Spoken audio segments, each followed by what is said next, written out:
दोस्ती की परख। दोस्ती की परख एक छोटी सी कहानी है। इस कहानी को देखकर लाइक और सब्सक्राइब ज़रूर करें।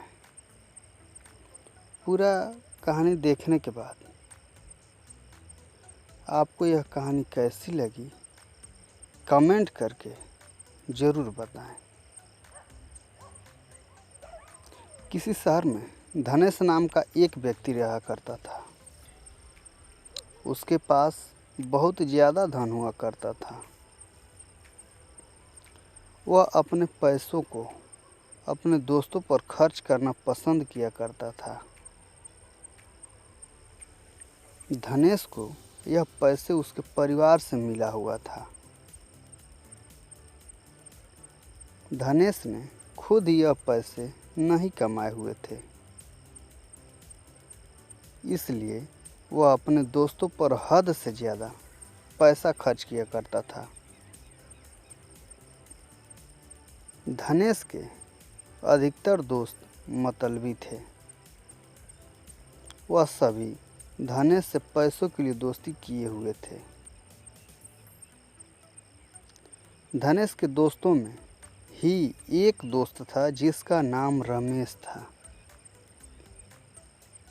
रमेश को धनेश के सभी दोस्त पसंद नहीं किया करते थे,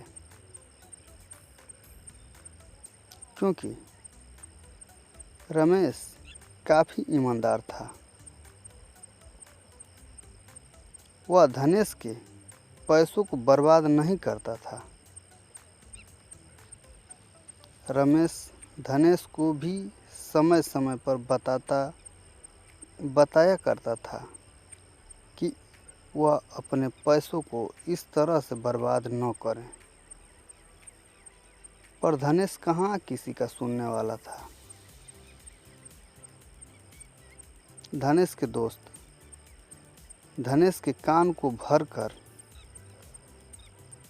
धनेश और रमेश की दोस्ती खत्म करा दिए। समय बीतता जाता है। अब वह भी समय आ जाता है जब धनेश का सारा पैसा खत्म हो जाता है। धीरे धीरे धनेश का सारा जमीन भी बिक जाता है। अब वह कहीं का नहीं रहता है। उसके खुद के दोस्तों के सामने हाथ फैलाने का समय आ जाता है। धनेश अपने सारे दोस्तों के पास जाता है मदद के लिए।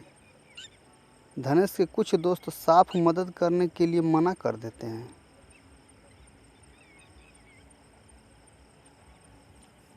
तो वहीं कुछ धनेश के दोस्त कोई मदद भी नहीं करते, बल्कि अपशब्द भी कह देते थे। साथ ही धनेश के कुछ ऐसे दोस्त भी थे जो कि धनेश को पहचानने से भी मना कर देते हैं। अब धनेश को रमेश की कई बात याद आ जाती है। फिर वह निराश होता है। सभी दोस्तों से मिलने के बाद धनेश वापस लौट रहा था, तो उसे रास्ते में रमेश मिला। रमेश से धनेश ने रोते हुए माफ़ी मांगा। रमेश ने धनेश को गले लगा लिए। अब रमेश ने धनेश को अपने घर में रखा। उसे हर तरह से मदद किया। धनेश को अपने किए पर बहुत ज़्यादा शर्म आता था। वह सोचता था कि वह कैसे अपने सबसे अच्छे और सच्चे दोस्त को छोड़ दिया। वह कहते हैं कि सच्चे दोस्त की परख बुरे समय में ही होता है। जैसे इस दोस्ती की कहानी में धनेश का सच्चा दोस्त रमेश धनेश को बुरे समय में मदद करता है।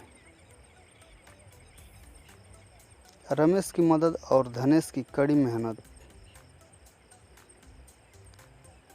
से धनेश फिर से अमीर बन जाता है।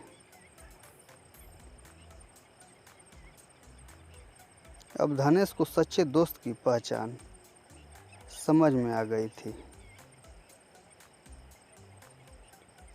साथ ही उसे पैसों का कीमत भी समझ में आ गया था। यह कहानी यहीं ख़त्म होती है।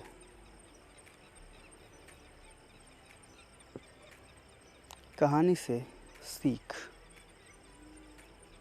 इस कहानी से हमें सीख मिलता है कि हमारे बहुत से दोस्त तो होते हैं, लेकिन कुछ ही सच्चे दोस्त होते हैं। हमें अपने सच्चे दोस्त को कभी नहीं छोड़ना चाहिए। साथ ही बुरे और मतलबी दोस्त से समय रहते ही दूरी बना लेना चाहिए। आपको यह कहानी कैसी लगी? कमेंट करके ज़रूर बताएं। इस प्रकार की कहानियों के लिए चैनल को लाइक, सब्सक्राइब और शेयर ज़रूर करें।